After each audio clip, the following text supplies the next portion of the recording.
Hi, everyone, and welcome to a new podcast I'm launching called the Career Audit, where I'll be meeting with ACA qualified finance professionals who have started their career in audit before going into industry after qualifying. For those who don't know me, my name is Joe, and I'm a recruitment consultant at Agora Talent, focusing on mid-senior level hires. As I've been working with quite a lot of auditors looking for their first move into industry, this podcast is something I've been wanting to do for a while, actually. As kind of September, October time is prime time for auditors qualify, and I thought, what better time to do it than now? Of course, I speak to a lot of these people, and I can give as much advice as I can, but it's always nice to hear someone else's story. I guess the main aim here would be to provide advice and insights to those who have recently qualified and are now assessing roles in industry, although hopefully will also appeal to those who have been there, done that, and fancy listen to other people's journeys. Today, for my first recording, I'm joined by Duncan Keir, who qualified in audit at Deloitte before joining BT, and he's now currently head of Group FP&A at e-commerce giant Global Fashion Group. I'll pop a link to Duncan's LinkedIn page for viewers in the description.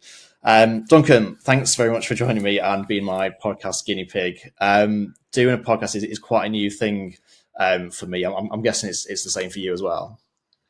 Definitely, Joe. Yeah, look, thanks for having me. Definitely new for me as well. So let's take it away and see how we go. Yeah, well, at least we're in the same boat, aren't we? So hopefully you'll provide some valuable insights to listeners. I guess to start things off, be keen to hear a bit more about how you first came to consider the Big Four.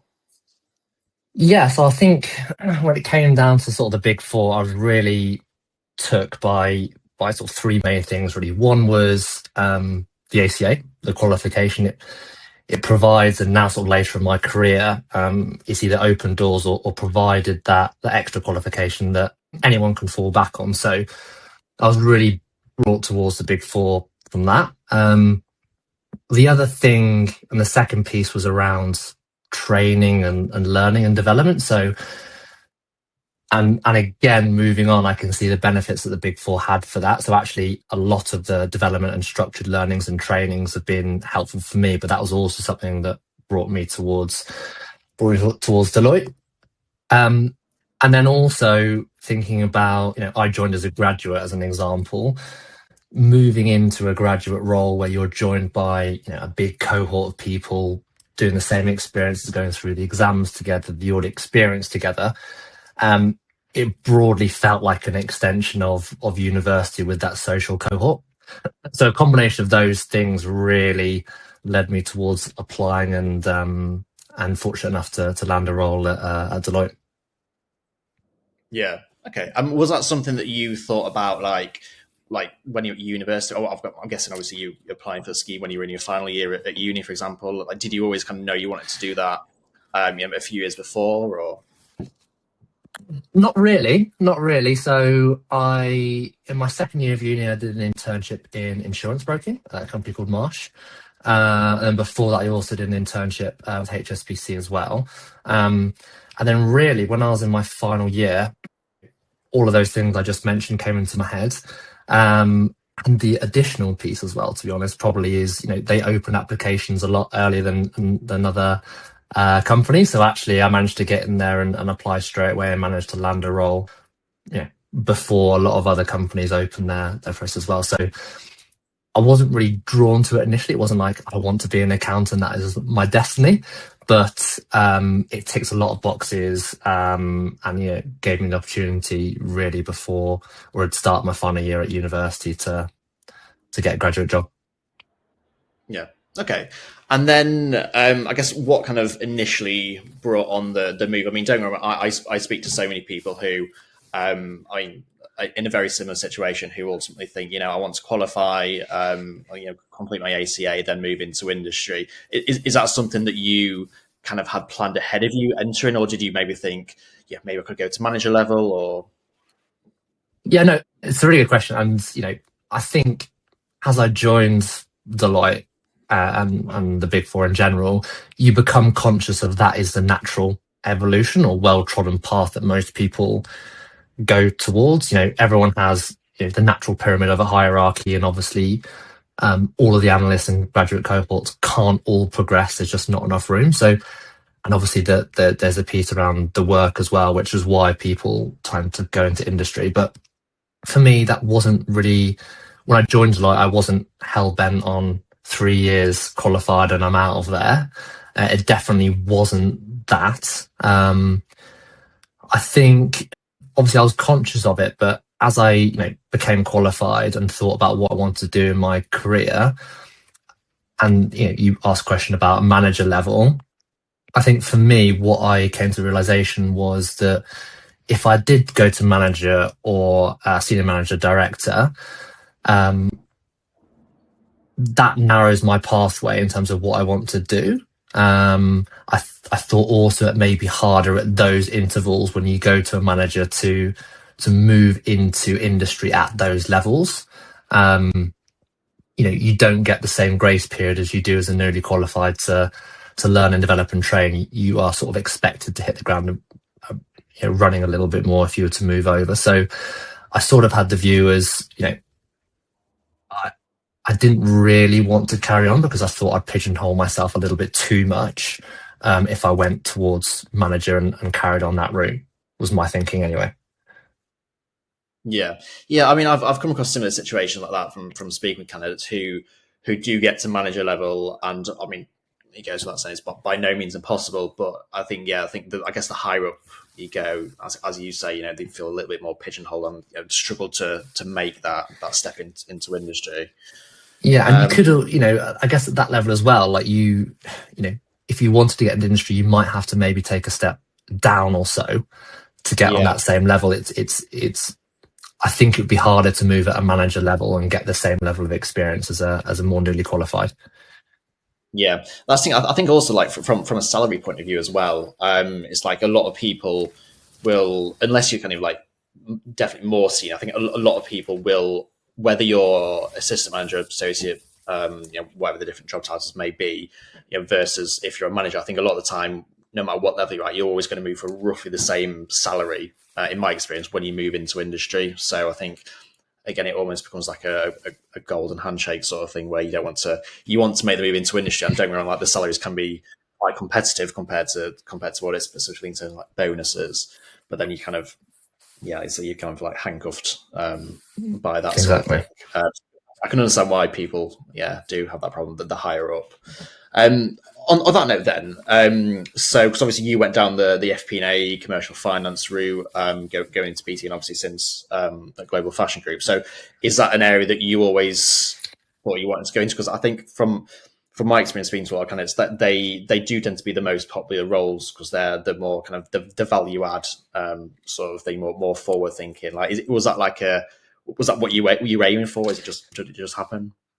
Yeah, no, exactly. I think when I remember going back then, a lot of people were like, all I want is the commercial roles, they're quote unquote like the sexier roles of finance, right? But my view was that, I really wanted to influence or impact or affect business. And therefore I was really keen on those commercial roles, but I definitely didn't, exclude any sort of classic accountant roles from when I was, looking for jobs or roles. But it was also always the aim. That was my really motivation for leaving, was I wanted to progress into something like that.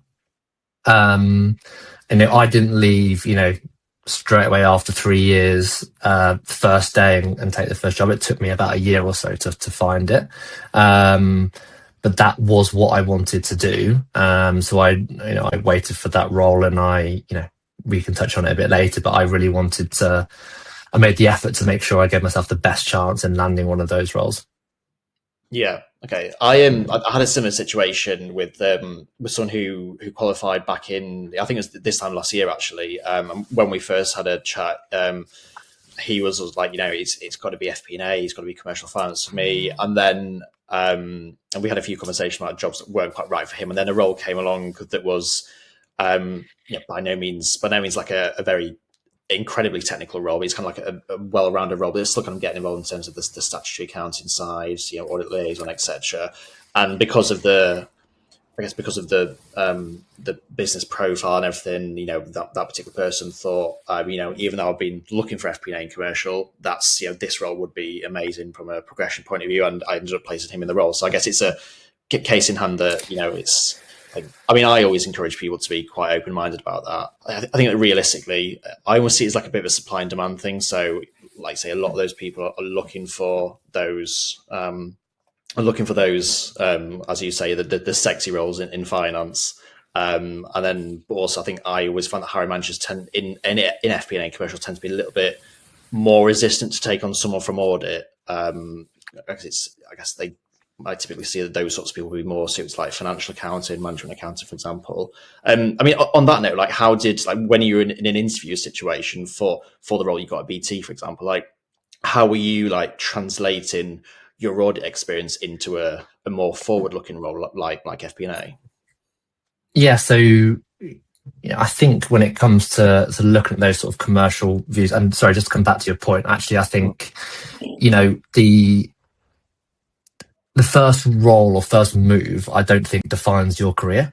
So if you are really wanting to go to a commercial role at some point, and I'll touch upon it in terms of maybe things that, I could have done differently, is actually transitioning from a more classic reporting accountant role to a more commercial is probably a bit easier than going up the ladder on the commercial side and trying to flip back in. And actually, do you want some of those experiences?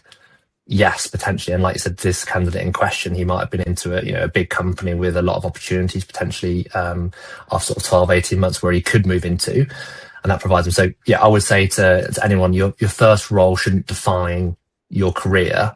You can move around and you can do different things. In terms of translating interviews and my audit experience, what I did and also what I look for when I interview as well is I look for a couple of things. One is, I think a skill that can really translate is stakeholder management.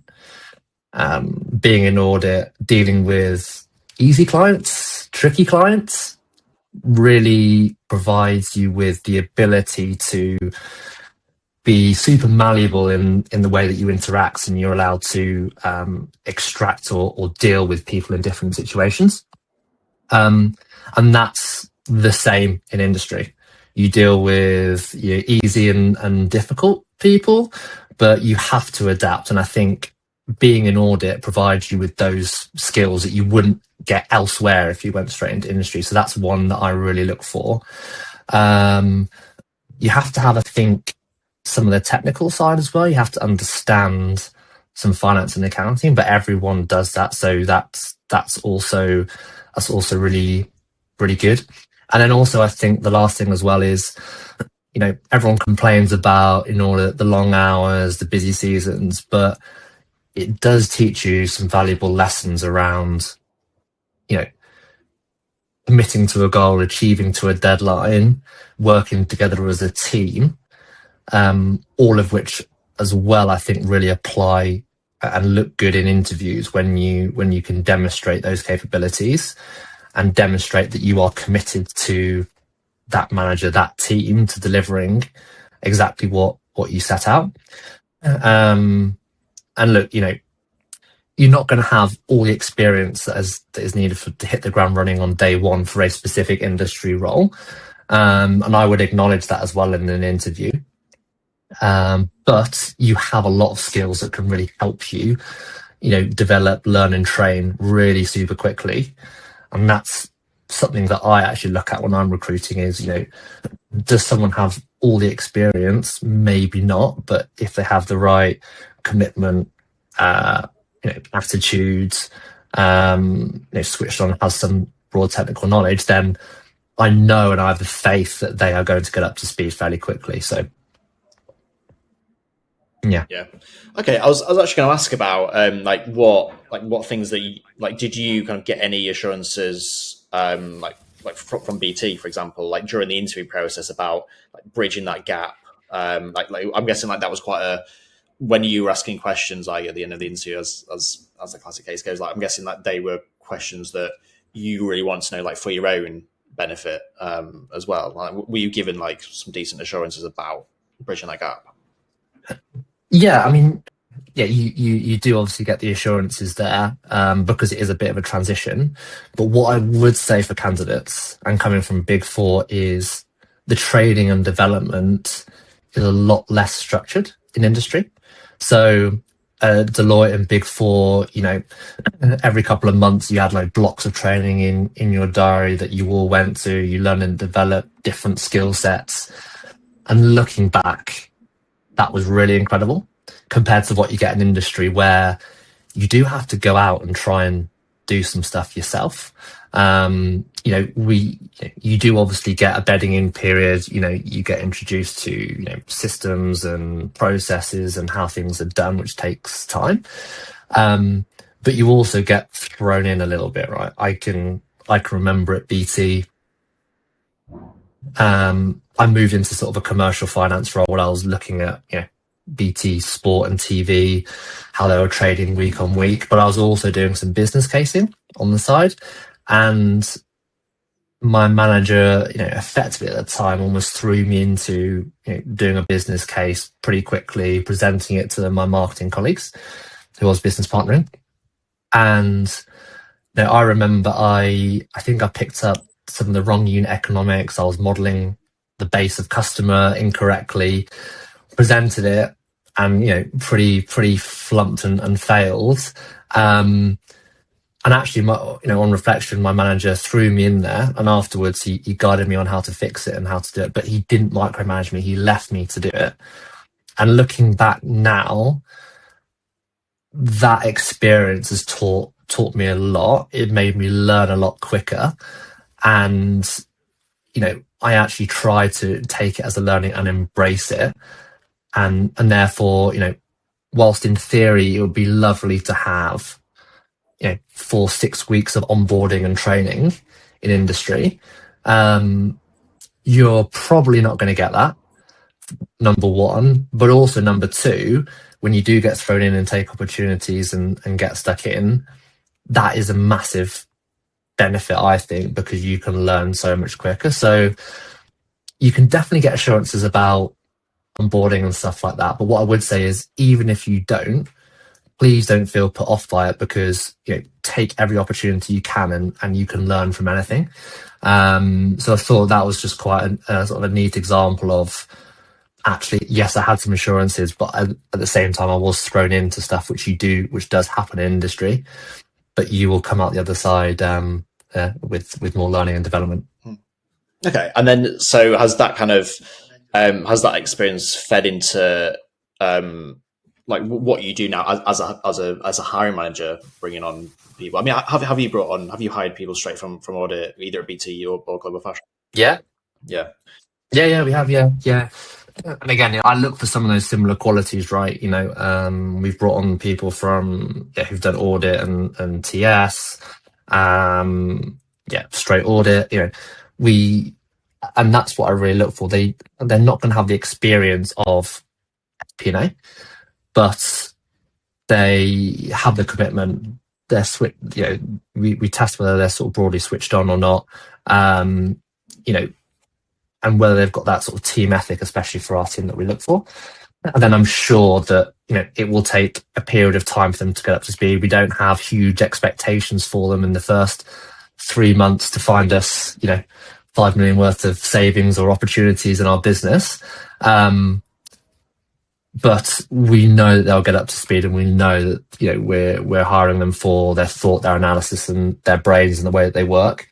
So as long as they have that sort of right profile, then I think that makes a lot more sense for us. Yeah. And did you, when you have gone to market with a new role, have you in that example, have you always kind of like just targeted it at newly qualified ACA candidates, or in that situation would you have considered industry candidates, or did you kind of like find the role in favour of those? But yeah, I mean, we're pretty open as a team. Actually, we would take on a broad variety of candidates, ranging from industry experience with a couple of years in FP&A to a newly qualified. Actually, sort of in my experience, we have veered on the view of actually going for more newly qualifieds. But that's not to say that we don't also factor in industry experience as well, which can be really beneficial. We sometimes actually take the view of, look, everyone has their career of, every sort of 18, 24 months, they want to move or do something new. And actually taking someone from ACA, being able to sort of learn, sort of coach and develop them, it's something that we want to do as an organization, give them any opportunities in the future. And they'll also bring some fresh ideas as well. So yeah, we take on a variety of different candidates, but and to be fair, in my case, we have veered towards more newly qualified ACAs. I'm not sure whether that's coincidence or not, but yeah. Yeah, and then when you were at BT, did you I don't know, I guess you might not know this, but did you know if you were going up against industry candidates when you were applying for the role at BT? I guess you never really know the situation. I don't know, but I joined with two other colleagues at the same time who are also exactly the same profile as me. So I'm not sure whether I was up against other candidates or not, but we all joined with a similar profile. So I may be assuming that that was the mandate was newly qualified. Yeah, that would make sense, I guess. And then when you were in the interview, because I think a lot of people, obviously part of my job a lot of time is understanding reasons why people want to move on. Like if I was being a candidate in industry, it could be pay, could be progression, could be work-life balance, could be a whole host of things. But most of the time when I speak with someone who's just qualified, I almost don't need to ask the question as to why they're interested in this role. I just assume that now's the right time, that sort of thing. And people tell me it's the long hours. I just really don't want to do audit anymore. Those sorts of things, which saying that's a recruiter, that's absolutely fine. I understand that, but I guess you've got to be a little bit more tactful in an interview situation about why this role, why do you want to leave audit? You can't just say, oh yeah, long hours sort of thing. Like what was some of the key things that you'd advise candidates to consider when asked that question actually in an interview? Yeah, I'm always a big believer of not and you mentioned it, you have to be tactful, but I would never want to sort of diss or badmouth any former employer, whether I had a good experience or bad experience. And my actually view of being at Deloitte was I had a really good experience. I didn't actually mind long hours, etc. I was broadly okay with that. But my advice to any interviewers is to really try and sort of flip the narrative a little bit and really go on the pull factor for why a job, why a role, why a company, rather than I really want to leave. Because if you're an interviewer, the last thing you want to feel is, oh my gosh, this candidate is so desperate to leave that they're doing a scattergun approach and applying for 5 different roles at once, and I'm one of those. You really want to feel valued, and this is a great company to work for because XYZ. I really like this role because I have the skill sets for ABC, and that's what's drawing me to the role. You can also touch on, I felt like I've achieved a lot of my big 4. I've done what I need to do. I felt like I can get the most out of it, and therefore this is why I'm exploring options, and this has come about, and this is why I really want to join. I think that's what really gets the interviewer's attention in terms of being able to engage them and really persuade them that you're not just looking to leave audit because of the bad hours and all of that. It's actually because you want to join them. And in my case for BT, that was genuinely the reason. So I may have found it a bit easier than someone having to put on a bit of a face, but I genuinely wanted this role to join BT, so I found it a lot easier to get that across. But when I was going to GFG as well, it was the same thing. I really wanted to join GFG, so that's what I would encourage in an interview, is really try and dial up the motivation for why the company, why the role, rather than I hate my hours, busy season, etc. Because you do still get some of that in industry, maybe not to the same extent, but you are still going to get some of that. That's the nature of being in finance and having quarter and year ends. So yeah, no, I can imagine. And then obviously going from having to do mad hours in busy season to going into a role in industry where obviously you expect to go above and beyond, like realistically a lot of the time we're not just in a 40-hour job, so you're expected to go beyond that, albeit to a less extent. But like, did you? So I guess that would be I guess, class as a positive for joining or for going from audit to industry? Like, on the flip side, did you like experience any challenges? I mean, I know obviously you mentioned the example earlier about potentially being thrown in the deep end and with sort of things, but did you kind of have any major other challenges or just differences in terms of like working culture, for example? Yeah, so I think for me, everyone says work-life balance, and maybe you get a bit more of that, right? You still get peaks and troughs. That is definitely for sure. But the peaks probably aren't as peaky. And the troughs maybe aren't as trophy. So it is a little bit more level, which obviously some people would like.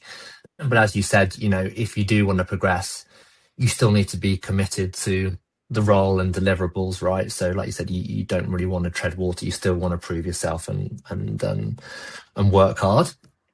So definitely that. In terms of culture, as well, I think when I moved into industry, and I moved obviously pre-COVID as well, but I was coming from Deloitte, where there's quite a good sort of social scene. You had some drinks after work, you had the cohort of social graduate group around you that you used to hang out with, etc. Moving into industry, I feel like some people and some candidates that we've actually they've asked about sort of this is that social side. What do you do? You don't get maybe as much of that. It's a bit of a hard truth. You will get some companies that will go for a drink, but you're not going to go for a beer or something every Thursday. It just doesn't quite happen like that. So that was a little bit in terms of the culture that is different from Big Four, which some people may like and some people may not like. I guess maybe it's just like a natural pathway to like to growing up, so to speak. It probably is, right. I've got a 6-month-old, so it's like you get to the point where it's like, well, do I want to go for a beer after Thursday, or do I need to get home? So yeah, you're right, and you get that variety of people in a business as well who are more like. So yeah, you're totally right. That is difference in the culture, I think, as well. Yeah, and like I know you mentioned briefly before in terms of like some kind of like ways in which you managed to adapt to the actual work itself. Like, were there any kind of like what sort of skills did you acquire in audit that you felt were like most or least like applicable to the role you went into? I know you briefly touched upon it before. Yeah, so I think sort of the most valuable was, and I mentioned it, was stakeholder management, dealing with different people. So I can give an example. In that first role I went into, I was business partnering BT TV and BT Sport, which is now TNT. Weekly trading, how we're doing with our commercial colleagues who are doing all the offers. Get £10 off if you sign up now, etc. Right. So I was business partnering that, and what I found quite interesting was the marketing, also the commercial colleagues that I was working with. I remember going into a meeting where we were discussing the weekly results, and lots of praise on revenue. Revenue was up, but actually, margin and profit were down. And actually, being in that commercial meeting as the only finance business partner, I was a little bit like coming from audit, being like, "Well, guys, here we're not making as much profit as we wanted to. Yes, revenue's up, and we know that's important, but ultimately we're not making as much money as we need to." And therefore, actually being able to almost put your mind in their heads to say, look, this is what they're sort of either targeted on or thinking about on a day to day, and then trying to influence how they manage that trading. The skill that really helped me was being able to deal with different people and different clients. Not everyone thinks exactly the same as an accountant. We are not exactly reconciling everything to a pound and pence and looking at spreadsheets all the time. There is more to it. And I think being able to adapt and using that skill was super important for me in hitting the ground running. So that, I think, is a big one in terms of business partnering. And then also, I did also rely quite heavily on some of the technical knowledge as well, and being able to translate that even in a commercial role, because you do need to understand how things impact, because ultimately, you are a commercial finance team. you are dealing also with the results come in from the financial reporting team. So you need to be able to translate. So, if my financial reporting team tells me that, they need to book an inventory provision for something, for an aged stock that we have at GFG, then I instantly know, okay, that's a debit to the P&L, going to hit my cost of sales, going to impact my margin. And therefore that impacts commercially what I'm thinking for my forecast, my budgets going forwards. So that is also just a key grounding to have, that obviously a lot of the ACA will have, but I think maybe some of the candidates feel like if they go into this commercial FP&A role, they might need to leave behind some of the debits and credits, and you do to a certain extent, but it's really important to still hold and still familiarize yourself with all of those standards as well. Yeah. Okay. Do you feel like there was anything you had to learn like completely from scratch at all? So I think from scratch was obviously processes and everything that comes with industry, as any onboarding would do. I think what my first manager at BT taught me as well, which I hadn't really considered before at Deloitte or anything like that, was actually, and I touched a little bit around it with the business partnering, but is influencing. And I think as you start to become more senior, that's a skill that I'd never really thought about at Deloitte. Everything in audit is very task orientated in a way. You do get some judgmental things, but a lot of things are quite binary. I'm testing cash, I'm testing, OPEX for invoicing, etc. But actually being able to try and influence senior leaders by using data or insight or your opinions, I think is a key skill that I've tried to learn. I'm still learning to develop now, but is maybe one of the reasons why I've sort of moved up is, I've tried to always provide my thought and opinion and my reasons and logic for it. And I learned that, I think, from my first manager at BT and continued that in terms of when you're doing a piece of work, you can do a piece of work, you can analyze a piece of data, but why, what does it mean? And what do you think, provide an opinion, provide that view to hopefully influence people. I think that really, that skill, I didn't feel like I learned at Deloitte, and that's something that I've had to learn from scratch as I've gone into industry. Okay. And then, so like maybe, let's say a year, actually maybe 2 or 3 years on. So I'm guessing by this point you'd be in a new rotation or role, however you'd phrase it at BT. So after that period of time, is there anything that you wish you'd known earlier about the step into industry, or did you feel like it was as transitions go relatively easy? Yeah, I think one of the other culture shocks as well is going from, I remember at BT actually going in and being from an audit background, you are very much drilled to reconcile everything. If you're looking at admin expenses, you want a breakdown from the client that reconciles exactly to what's in the trial balance. Everything has to reconcile. Going to BT, and especially to a commercial role where, if we're a couple of 100,000 out, it's fine. It's rounding, that was a bit of a culture piece for me in terms of being able to try and hit the ground running. But apart from that, it was fairly okay. Once you get into the swing of things and how things are done, it's fine. It's you obviously have the initial sort of culture shock a little bit, but everyone sort of takes it in their stride, I think, to be honest. And for me, it was broadly okay, especially as I'm getting to those second and third rotations at BT. Yeah. Okay. And then obviously you made the initial jump in 2018. So then I guess I'm obviously not expecting you to know what the newly called job market is looking like in 2025, for example. But I think that the general consensus is that the last couple of years have been relatively tough. I mean, there's obviously been success stories, people making jumps successfully and thriving. But I think a lot of people who have been speaking to maybe did find it a little bit more tough. I mean, obviously they weren't around when you were leaving in 2018. But would you have any kind of major advice to the 2025 newly qualified ACA candidates who are probably coming to market in a tougher job market? Like, would you say that they should be a bit more open about the different opportunities, for example? And do you feel that they are asking for specific roles and not joining for that? Or I don't want to say the word like picky, but they're trying to be picky? Or do you think it's just the market in general? There's not as many opportunities out there? Because if it is the former, what I would say, and I briefly touched on it before, is I don't think the first role in your career your first move out of practice will really define your career.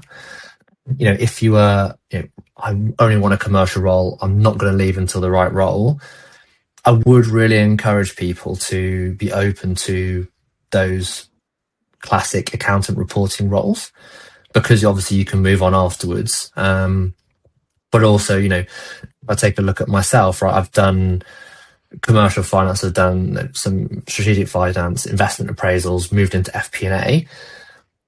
If I now look at some of my experience, I potentially want to look at, either a controller role or something like that potentially in the future. But, it's probably a bit harder for me to make that move at some point because, I have a lot of commercial experience now. Whereas actually, if you did want to move and take that accountant role, yes, it's not the sexy finance role, but you're always going to learn from that. You're going to move into industry. You take that in your stride and then you can move off. So I think my advice is the first role is not going to define your career. Yes, it's important, but you can always move on or change roles or do something else. So yeah, be open-minded, I would say. Yeah, no, I think that's very good advice. I mean, I had a research that I was doing maybe about 6 months ago now. That was it was a financial accounting manager role that was again specifically targeted at ACA qualified people through audit. However, this particular client wanted 2 or 3 years industry experience in the first place. So I was speaking to a lot of financial accountants, for example, who had maybe done 2 or 3 years in industry, looking for that step into manager. I think there were so many people who were telling me, sounds great, but I want to do FP&A, I want to do commercial next. So I think it obviously made my job a little bit tough in terms of finding those people for that sort of role. But I can understand why people do obviously want to go into more of that route. Yeah, it's a lot.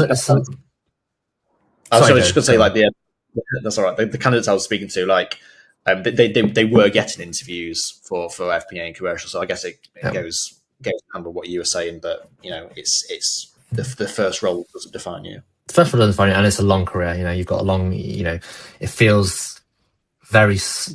Yeah, it doesn't feel too far away that I joined BT, but it's been a number of years now since, so it goes pretty quickly. So you've got a lot of time to make decisions on your career. Yeah, and then when you ultimately came to leave BT to go to Global Fashion Group, did you? I mean, I guess maybe you don't know this. Maybe I'm not expecting you to be a mind reader for the interviewer, but did you feel that your audit background helped you get that role? Like, and if so, like, was it the experience, or was it more like the prestige and being able to say, I worked for Deloitte, I qualified there on your CV? I think it probably helped to open some doors in terms of candidates and screening and stuff like that. But I do remember in my interview when I got to that stage, when it's you move into industry and looking for your next step. And what I also potentially sometimes look for now is actually I try to draw on some of my achievements that I had done at BT specifically. I know I've been at BT for 4 years, so I had a bunch of experience there, but I really tried to provide examples of what I had done and what I'd achieved, rather than talking around what I would do in a certain situation or scenario. So I think that's potentially really maybe why. I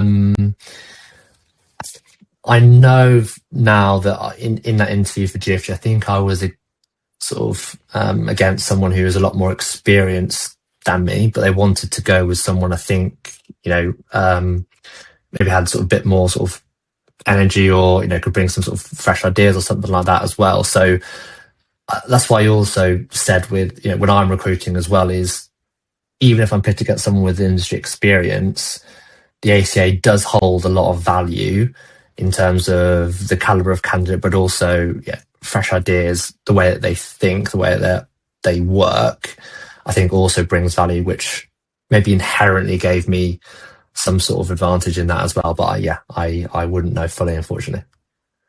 Yeah, no, that's fair enough. But yeah, I have similar conversations with hiring managers where they say that that they're often like, while like an ACA, like the experience of doing audit, like wouldn't necessarily be directly related to this role. It's not like, it's not the be all and end all. But they do feel that it's, as you say, it's the caliber of candidate essentially. Obviously these. It's no mean feat, obviously, kind of doing 3 years in audit, maybe more than qualifying. So I think it obviously says a lot about the intellect, and as I say, like the caliber of the candidate. So yeah, that makes sense. But yeah, I think that's kind of everything that we've covered so far. To viewers, I mean, this I'm hoping this will be a pretty regular series. So, if final question, actually, Duncan, what would do you have any advice to people who would consider doing the podcast? Because I know we said earlier, it's obviously a new thing for the both of us, and hopefully we've not been too rusty on the first recording. But any advice to people who might look at this and think, oh, do you know what, I'd like to join?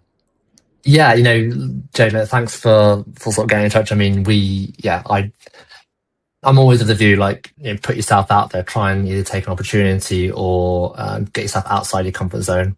Very, not comfortable or natural for me, but we've had a really good chat today, Joe, so I've really appreciated it. And, try and do a little bit of prep where you can, but, you have to sort of take things on the fly and just talk about what you know. But yeah, it's been really good, Joe, so thank you. Yeah, no, thank you too, Duncan. And I'll look forward to meeting new people. No worries. Thanks, Joe.